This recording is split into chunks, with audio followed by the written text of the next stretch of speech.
நடிகர், பத்திரிகையாளர் சோ. ராமசாமி வரலாறு. ராமசாமி அப்படிங்கிற அவருடைய சொந்த பெயரை சொன்னா யாருக்குமே தெரியாது. ஆனா அவர் வைத்துக்கொண்ட புனை பெயரான சோ அப்படின்னு சொன்னாதான் இந்த இந்தியாவுக்கே தெரியும். இந்த பெயர் எப்படி வந்தது, அது யாரால் வைக்கப்பட்டது? ஒரு வக்கீலாக தன்னுடைய வாழ்க்கையை ஆரம்பித்தவர். அதற்கப்புறம் மேடை நாடகங்கள்ல கவனம் செலுத்த ஆரம்பித்தார். அதற்கப்புறம் இவர் அரசியலுக்குள்ள நுழைந்தார். இவரால் ஒரு பத்திரிகை நடத்த முடியுமா அப்படின்னு ஒரு நண்பர் கேட்டதற்காக பத்திரிகை துறையில் நுழைந்து இந்தியாவே திரும்பி பார்க்கக்கூடிய அளவுக்கு ஒரு பத்திரிகையை நடத்தினார். இந்த விவரங்களையும் இந்திய பிரதமர் மோடி அவர்கள் சோவை தன்னுடைய குரு அப்படின்னு சொல்லியிருக்கிறாரு. அதற்கு என்ன காரணம்? சோ அவர்கள் உயிருடன் இருந்த வரைக்கும் ஜெயலலிதாவையும் கருணாநிதியையும் சம அளவுல வைத்து ரெண்டு பேர்கிட்டையும் உறவு பாராட்டியவர், நட்பு பாராட்டியவர். அது எப்படி அவரால் சாத்தியமானது? சோவுடைய தலையில ஏன் முடி கொட்டியதுன்னு ரொம்ப விளையாட்டாக ஒரு பத்திரிகையாளர் கேட்கும்போது அவர் சின்ன வயதில் நடந்த ஒரு சுவாரஸ்யமான விஷயத்தை பதிவு பண்ணியிருக்கிறார். அது என்ன விஷயம்? தமிழ்நாட்டில் ஒரு 50 ஆண்டு காலம் எதற்குமே பயப்படாம, யாருக்கும் பயப்படாம தன்னுடைய அரசியல் நிலைப்பாட்டில் ரொம்ப உறுதியாக இருந்த இந்த சோ யாரு? அவருடைய குடும்ப பின்னணி என்ன? இவர் சினிமா துறையிலையும் பத்திரிகை துறையிலையும் மேலும் அரசியல் சாணக்கியராகவும் இருந்து இந்த தமிழ்நாட்டின் மிகப்பெரிய ஒரு அரசியல் குருவாகவே இருந்திருக்கிறார். அந்த எல்லா விஷயங்களையும் இந்த வீடியோவில் பார்க்கலாம். இது RS ராஜா டாக்கீஸ். இதுவரை இந்த சேனலை நீங்கள் சப்ஸ்கிரைப் பண்ணலாம். சப்ஸ்கிரைப் பண்ணிட்டு ஒரு லைக்கையும் போட்டு வாங்க. சோ அவர்கள் 1934 அக்டோபர் 5ஆம் தேதி மயிலாப்பூரில் பிறந்திருக்கிறார். இவருடைய அப்பா ரா. ஸ்ரீனிவாசன், அம்மா ராஜம்மாள். இவர் தன்னுடைய பள்ளி படிப்பை மயிலாப்பூர் PS உயர்நிலை பள்ளியிலையும் கல்லூரி படிப்பை லயோலா கல்லூரியிலையும் பயின்றிருக்கிறார். இளநிலை அறிவியல் பட்ட படிப்பை விவேகானந்தா கல்லூரியில் படித்திருக்கிறார். பின்பு 1953, 55ஆம் ஆண்டுகளில் சென்னை சட்டக்கல்லூரியில் பயின்று இளநிலை சட்ட படிப்பு, அதாவது BL பட்டம் பெற்றிருக்கிறார். 1957 முதல் 1962 வரைக்கும் சென்னை உயர்நீதிமன்றத்தில் வக்கீலாக பணியாற்றியிருக்கிறார். 1962 முதல் TTK கம்பெனிகளுக்கு சட்ட ஆலோசகராக பணியாற்றி இருக்கிறார். இவருக்கு 1966ஆம் ஆண்டு திருமணம் நடந்தது. இவருடைய மனைவி பெயர் சவுந்தராம்பா.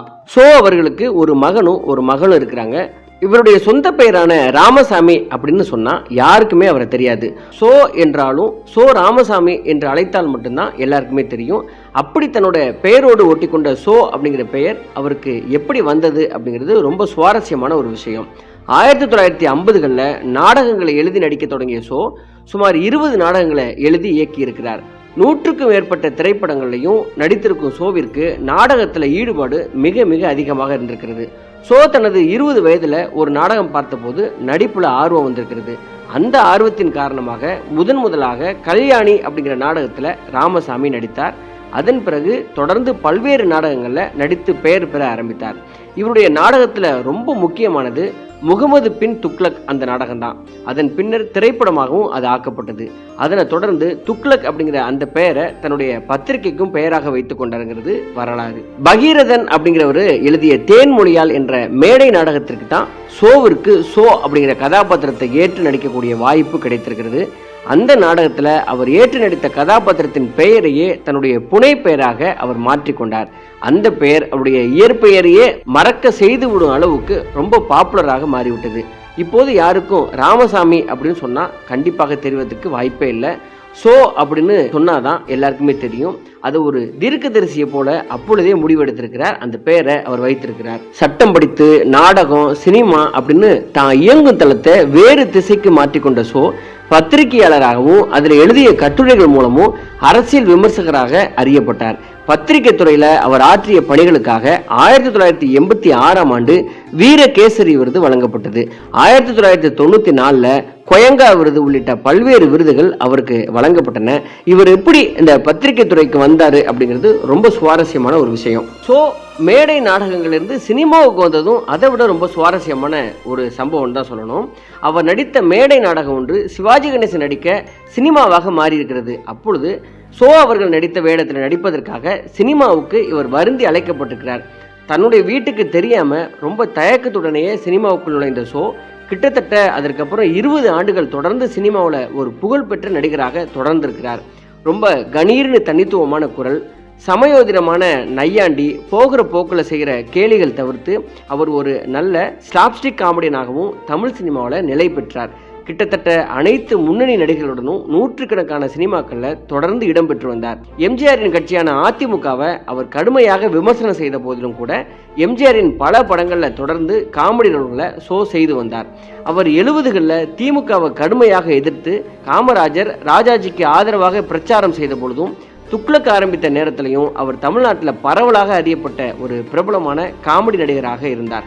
அந்த சினிமா கவர்ச்சி அறிமுகம் அவரது பேச்சுக்கும் எழுத்துக்கும் ஒரு நல்லதொரு அடித்தளத்தை கொடுத்திருந்தது அப்படிதான் சொல்லணும். அவர் விரும்பினாலும் விரும்பி இருக்காவிட்டாலும் அவரது செயல்பாடுகளுக்கு தேவையான அறிமுகத்தை சினிமா இந்த மக்கள் மத்தியில் கொண்டு போய் சேர்த்திருந்தது. அவருக்கு தனியான புது அறிமுகம் தேவைப்படவில்லை. ஆரம்பத்தில் நாடக சினிமா நடிகராக அறிமுகமான பொழுதும் அவர் வெகு விரைவிலேயே தனது துக்ளக் மூலமாக தமிழ்நாட்டின் ஒரு அறிவார்ந்த சிந்தனையாளராக அடையாளம் காணப்பட்டு விட்டார். நாடக மேடையில் அவருக்கு அளவற்ற சுதந்திரம் இருந்தது. சினிமாவில் அந்த சுதந்திரம் அவருக்கு அளிக்கப்படவில்லை அப்படிதான் சொல்லணும். சினிமா அப்படிங்கிறது பெரிய அளவில் பணத்தை போட்டு பணத்தை எடுக்கிற ஒரு இடம். அதனால் அந்த இடத்துல தன்னுடைய சுதந்திரம் பறிக்கப்படுறதாக அவர் நினைத்தார். ஆகவே அவரது ஆரம்ப கால சினிமாக்களில் அவர் வெறும் ஸ்லாப்ஸ்டிக் காமெடியனாகவே தொடர வேண்டியிருந்தது. நாடகங்களை அவரது விமர்சனங்களும் அரசியல் நையாண்டிகளும் சினிமாவுக்குள்ளே அவரால் எளிதாக கொண்டு வர முடியலைன்னு தான் சொல்லணும். ஏன்னா அவர் நிறைய பேர் கண்ட்ரோல் பண்ணாங்க.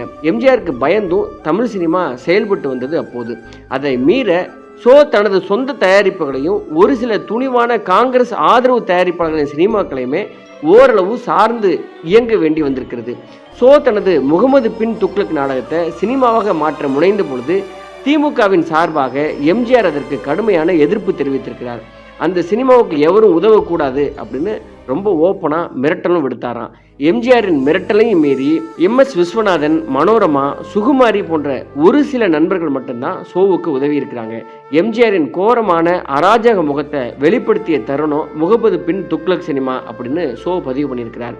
பின்னர் எம்ஜிஆர் தனிக்கட்சி ஆரம்பித்து அண்ணாயிசம் அப்படிங்கிற ஒரு அபத்தத்தை கொள்கையாக நினைத்து கொண்டு உளறி கொண்டிருக்கிறார் அப்படின்னு ரொம்ப ஓப்பனாகவே பேசியிருக்கிறார் ஷோ அவர்கள். எம்ஜிஆருக்கு பயந்து ஷோ தனது விமர்சனங்களை நிறுத்திவிடவே இல்லையா. எம்ஜிஆரின் திட்டங்களையும் புரிதல் இல்லாம அரசியல் அவர் ஈடுபடுகிறார் அப்படிங்கிற விஷயங்களையும் இவர் தன்னுடைய புத்தகத்துல தொடர்ந்து வெளிப்படுத்தி கொண்டே வந்தாராம். ஷோவின் சினிமா நடிப்புக்கும் அவரது நாடக நடிப்பிற்கும் பெரிய வேறுபாடுகள்லாம் எப்பொழுதுமே இருக்காதான். எல்லா இடங்கள்லையும் அவரது பாணியிலேயே அவர் பேசுவாராம். அவருக்கு என்ன நடிக்க வருமோ அப்படியே தான் நடிப்பாராம். அதற்காக நிறைய விதமாக நான் பயிற்சி எடுத்துக்குவேன், புதுசாக நடித்து காட்டுவேன் அப்படின்னு எந்த ரிஸ்க் எடுக்கிறவரும் அவர் கிடையாதான்.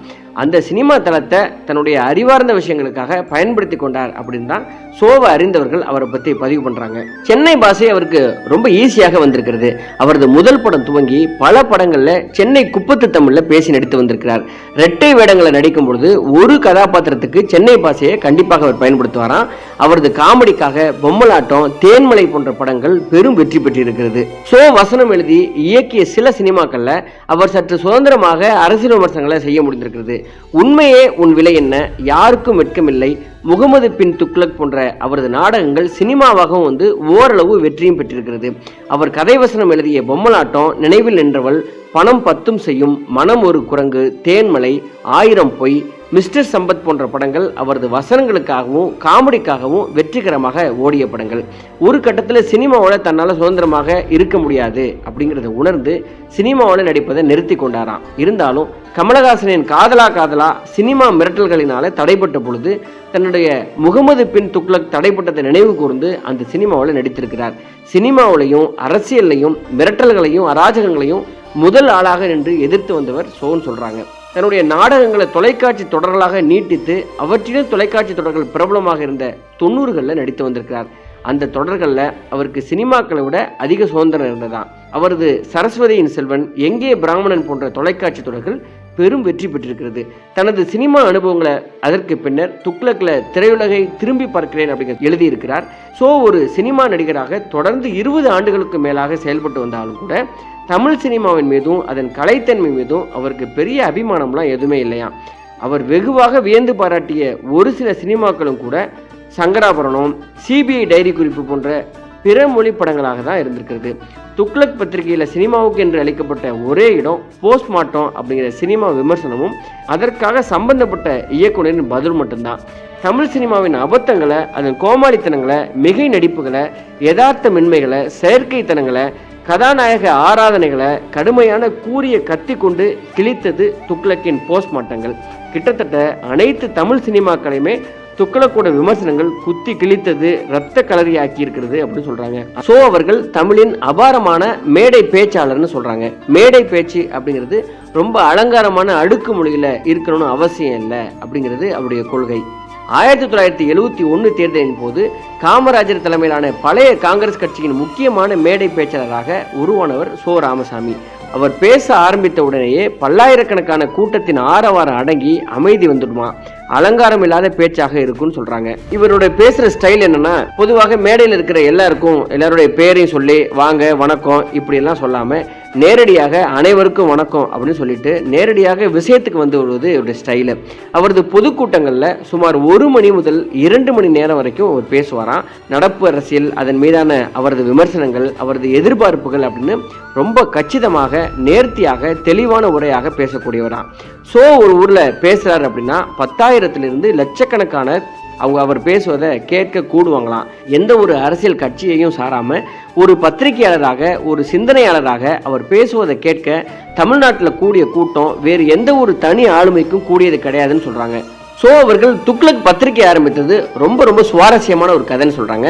அந்த சம்பவம் என்ன அப்படின்னா, ஒரு முறை அண்ணாமலை பல்கலைக்கழக விழா ஒன்றில் கலந்து கொண்ட சோ அரசியல் உள்ளிட்ட பல துறை கேள்விகளுக்கும் பதிலளித்திருக்கிறார், பாராட்டவும் பெற்றிருக்கிறார்.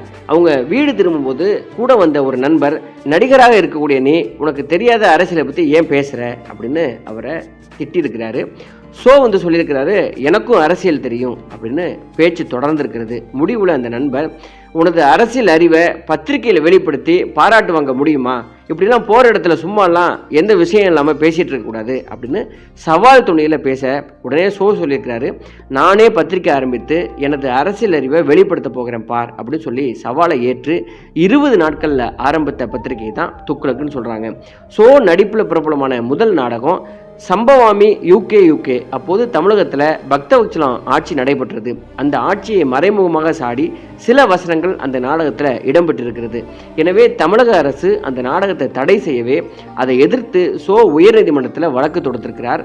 சோவோட மனுவில் உள்ள வாதங்களுக்கு வலுவான எதிர்வாதத்தை அரசு வழக்கறிஞர் எவ்வளவோ முயன்றும் வைக்கவே முடியவில்லையா. எனவே தமிழக அரசிடம் நாடகத்திற்கு அனுமதி அளிக்குமாறு கூற அரசும் அனுமதித்திருக்கிறது, வழக்கும் முடிவடைந்திருக்கிறது. என்று தனியும் இந்த சுதந்திர தாகம் இந்த நாடகத்தை நடத்தினார். திமுக ஆட்சியை சாடி அதில் பல வசனங்கள் இருந்திருக்கிறது. கொந்தளித்து போன திமுகவினர் இதற்கு எதிர் நாடகமாக யார் அறிவாளி அப்படிங்கிற நாடகத்தை அரங்கேற்றிருக்கிறாங்க. எழுதிய வாஷிங்டனில் நல்ல தம்பி நாவலில் கருணாநிதியை மிகவும் நையாண்டி செய்திருந்திருக்கிறார். படிக்க ஆரம்பித்தால் ஒரே மூச்சில் படித்து விட்டு தான் வைக்க தோன்றக்கூடிய அளவுக்கு அதில் கேலி பண்ணியிருக்கிறார். அந்த அளவிற்கு கருணாநிதியின் அரசியல் திரையுலக செயல்பாடுகளை பகடி செய்து நகைச்சுவை கதைகளையே ஆடியிருந்தாராம். கொந்தளித்த திமுகவினர் இந்த நாவலை வாங்கி கிழித்தும் எரித்தும் கோபத்தை தணித்திருக்கிறாங்க. சசிகலாவிற்கு உரிமையான மிடாஸ் மதுபான ஆலை நிர்வாக இயக்குநராகவும் சிறிது காலம் இவர் பொறுப்பில் இருந்திருக்கிறார். பிக்விக் அப்படிங்கிற ஆங்கில பத்திரிகையையும் தொடங்கி இருக்கிறார். எனினும் சில ஆண்டுகள்ல அது நிறுத்தப்பட்டது. வலம்புரி ஜானும் இணைந்து சட்டசபை அப்படிங்கிற சிறந்த நையாண்டி அரசியல் தொடரில் நடித்திருக்கிறாங்க. விஜய் டிவியின் ஆரம்ப காலத்தில் ஒளிபரப்பான அந்த தொடர் மேலிடத்திலிருந்து வந்த அழுத்தம் காரணமாக ஓரிரு வாரங்களிலேயே நிறுத்தப்பட்டு விட்டதாம். மூப்பனார் தமாக கட்சியை ஆரம்பிக்க ரொம்ப உறுதுணையாக இருந்தவர் சொல்றாங்க. ஜெயலலிதாவை ஆசீர்வதித்த ஒரே பெரும்புள்ளியும் மட்டும்தான். மோடி வருங்காலத்தில் இந்தியாவின் பிரதமர் ஆவார் அப்படின்னு தீர்க்க தரிசனம் சொன்னவரும் மட்டும்தான். எம்ஜிஆரை திமுக கட்சியிலிருந்து நீக்கியவுடன் கருணாநிதி அது குறித்து கருத்து கேட்ட முதல் நபர் தான். எம்ஜிஆரின் பலமறியாம அவரை நீக்கியது திமுகவுக்கு பெரிய பாதிப்பை ஏற்படுத்தும் அப்படின்னு கூறியதை கருணாநிதி அவர்கள் ஏற்கவில்லையா. பிற்காலத்தில் கூறியது தான் நடந்திருக்கிறது. அரசியலில் எந்த கட்சியிலும் இல்லாத தனது தலைவராக காமராஜரை மட்டும்தான் ஏற்றிருக்கிறார். எனினும் காமராஜருடன் தான் மாறுபட்ட விஷயங்களில் அவரை வெளிப்படையாகவும் எதிர்க்கவும் செய்திருக்கிறார்.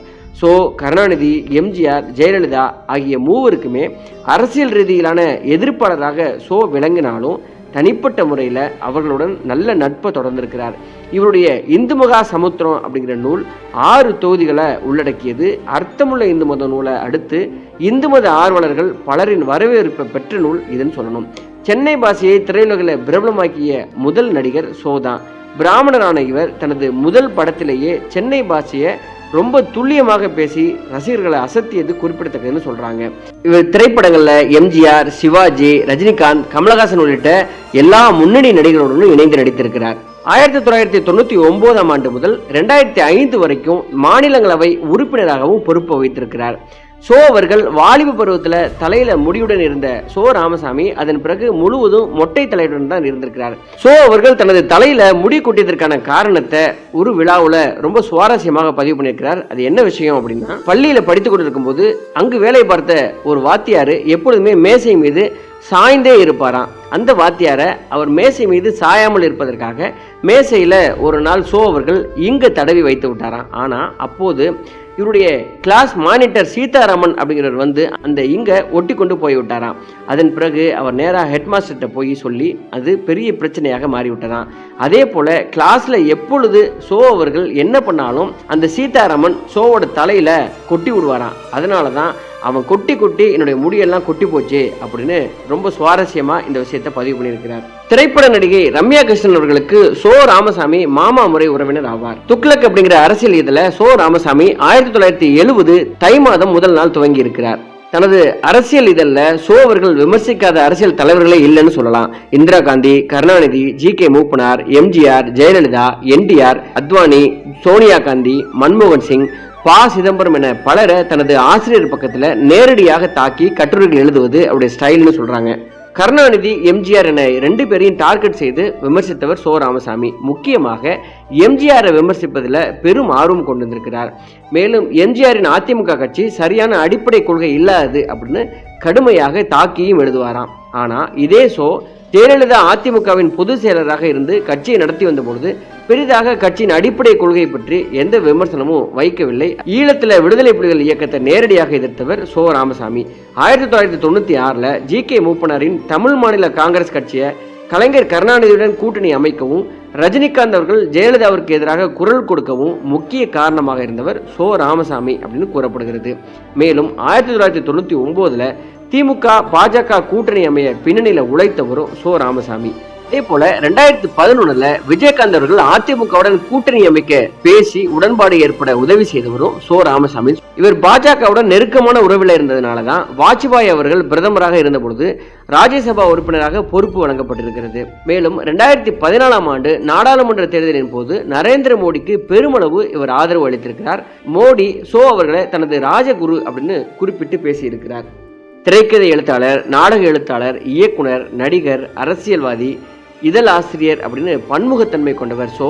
டிசம்பர் மாதம் 7ஆம் தேதி 2016 அன்று மருத்துவமனையில் உடல்நலம் சரியில்லாமல் சிகிச்சை மேற்கொண்டு வந்த சோ அவர்கள் மரணம் அடைந்திருக்கிறார். கலை மற்றும் ஊடகத்துறையில இவர் ஆற்றிய பங்கிற்காக ஒன்றிய அரசு பத்ம பூஷன் விருது 2017 வழங்கி இருக்கிறாங்க. சோ அவர்கள் இந்த சினிமா துறையை வெறும் பொழுதுபோக்கு தளம் அப்படின்னு மட்டும் நினைக்காம மக்களுக்கு அரசியல் உணர்வை ஊட்டக்கூடிய ஒரு அற்புதமான தளமாக பயன்படுத்தினார். சோ அவர்களை ஒரு மிகச்சிறந்த நடிகர் அப்படின்னு சொல்ல முடியாட்டியும் அவர் ஒரு மிகச்சிறந்த திரைக்கதை ஆசிரியர், ஒரு மிகச்சிறந்த ராஜகுரு அப்படின்னு சொல்லணும், மிகச்சிறந்த எழுத்தாளர், மிகச்சிறந்த பத்திரிகையாளர் அப்படின்னு பன்முக திறமை கொண்டவர் தான் இந்த சோ ராமசாமி. ஐயா சோ ராமசாமி அவருடைய புகழ் என்றும் மங்கவே மங்காது அப்படின்னு உறுதியாக சொல்லலாம். இதுவே சோ ராமசாமி அவருடைய வாழ்க்கை வரலாறு. நன்றி, வணக்கம்.